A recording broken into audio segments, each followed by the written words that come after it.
मोदी जी, हम सभी लोग तुम्हारे घर पर आए हैं तो चाय नाश्ता बनाकर खिला दो। भैया अखिलेश, मैं तुम लोगों के घर पीले चावल लेकर न्योता देने नहीं गया था जो तुम लोगों को चाय नाश्ता खिलाऊं पिलाऊं। तुम लोग तो पूरे निकम्मे हो, सुबह से उठकर मेरे घर पर आ गए और जम जैसे बैठ गए। मोदी जी, मैं निकम्मा नहीं हूँ, मैं तो ऑफिस जा रहा हूँ, पर अभी 1 घंटे का टाइम है तो मैं तुम्हारे घर पर आ गया कहानी सुनने के लिए। तुम्हारी कहानी सुनकर मजा आ जाता है मोदी जी। कोई अच्छी सी कहानी सुना दो मोदी जी। क्यों भाई लोगों, क्या मैं कहानी सुनाऊं?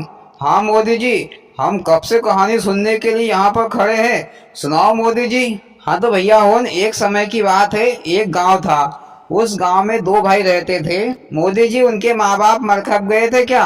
हाँ भैया योगी जी, 2 भाई थे। तो उनमें से एक का नाम था बंता सिंह, जो होशियार और ईमानदार था, और दूसरे भाई का नाम था घंटा सिंह, जो बुर्बक था पर चालाक भी बहुत था। दोनों एक ही घर में रहते थे। दोनों के पास कोई खास माल नहीं था, दोनों ही गरीब ही थे। एक बार क्या हुआ कि दोनों भाइयों के बीच कहासुनी हो गई। तो घंटा सिंह ने बंता सिंह से बंटवारे की बात की, तो बंता सिंह भी राजी हो गया। वह बेचारा तो ईमानदार था, तो कहा कि भैया एक काम करो, तुम तुम्हारे हिसाब से ही बंटवारा कर दो। तो घंटा सिंह ने बंटवारे के बारे में पूरी प्लानिंग कर ली थी, पर उनके पास कोई खास सामान भी नहीं था।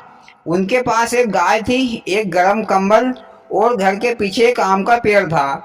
तो घंटा सिंह ने कहा कि भैया, गाय का अगला हिस्सा तुम्हारा है और पिछला हिस्सा मेरा है। एक कंबल था, तो भैया कंबल दिन भर तुम्हारे पास रहेगा और रात को मेरे पास रहेगा। रही बात आम के पेड़ की, तो भैया आम का पेड़ का तना और जड़ तुम्हारी और डाली पत्ते मेरे। बेचारा बंता सिंह कुछ भी नहीं समझ पाया और हाँ कर दी कि ठीक है भैया। अगले दिन से बंता सिंह ने गाय को चारा भूसा खिलाया पिलाया, पर गाय का दूध दूहने के लिए घंटा सिंह निकला, क्योंकि गाय का पिछला हिस्सा तो घंटा सिंह का था। तो घंटा सिंह ने गाय का दूध लगा लिया। और रही बात कम्बल की, और कम्बल को भैया बंता सिंह दिन भर धो चौके घड़ी करके रख देता था, क्योंकि दिन में तो कम्बल की कोई जरूरत नहीं होती थी। और रात होते ही घंटा सिंह कम्बल को उठाकर ओढ़ कर आराम से सो जाता था, और बंता सिंह बेचारा रात भर बिना कम्बल के ठंड मरता था। इधर आम के पेड़ में पानी देने का काम, चारा घास उखाड़ने का काम तो बंता सिंह करता था। लेकिन जब आम लगने लगे तो घंटा सिंह आम के पेड़ पर चढ़कर सारे आम तोड़कर खा लेता था, क्योंकि आम के पेड़ के पत्ते और डालियां तो घंटा सिंह की थी, तो आम तो उसी के हुए। ऐसा करते करते कुछ दिन बीत गए, कुछ हफ्ते निकल गए। फिर एक दिन भैया बंता सिंह निराश होकर जंगल की ओर चल पड़ा। चलते चलते वह घने जंगल में पहुंच गया। वहां पर एक साधु तप कर रहे थे। तो बंता सिंह साधु के पास गया और अपने चिंतित होने का पूरा कारण बताया। तो साधु महाराज ने उसे उपाय बताया। मोदी जी, क्या उपाय बताया? भैया अखिलेश, मैं बता रहा हूँ। बंता सिंह साधु के उपायों को सुनकर घर वापस लौट आया। फिर दूसरे दिन से बंता सिंह ने गाय को चारा घास पानी मानी पिला दिया। इसके बाद में भैया घंटा सिंह निकला अपनी बाल्टी लेकर गाय का दूध दूहने के लिए। तो घंटा सिंह ने गाय का दूध निकाल लिया और अपनी बाल्टी को उठाने ही वाला था, तो बंता सिंह ने गाय की नाक में चारे का तिनका चला दिया। तो गाय ने जोर से लात मारी, तो दूध की बाल्टी भी गिरा दी और घंटा सिंह के दांत भी तोड़ दिए। तो घंटा सिंह भैया बंता सिंह पर चिल्लाया।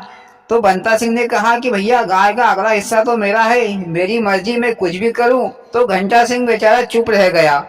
इसके बाद भैया घंटा सिंह फिर आम खाने के लिए आम के पेड़ पर चढ़ गया। तो बंता सिंह ने एक कुल्हाड़ी लेकर आया और आम के पेड़ को काटने लगा।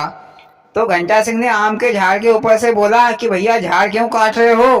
तो बंता सिंह ने जवाब दिया कि भैया, आम का तना तो मेरा है, मेरी मर्जी, मैं कुछ भी करूं। तो घंटा सिंह फिर चुपचाप होकर नीचे उतर आया। फिर इधर शाम हो गई, तो घंटा सिंह कंबल लेने के लिए आया। तो बंता सिंह ने भैया कंबल को पानी में डुबो दिया।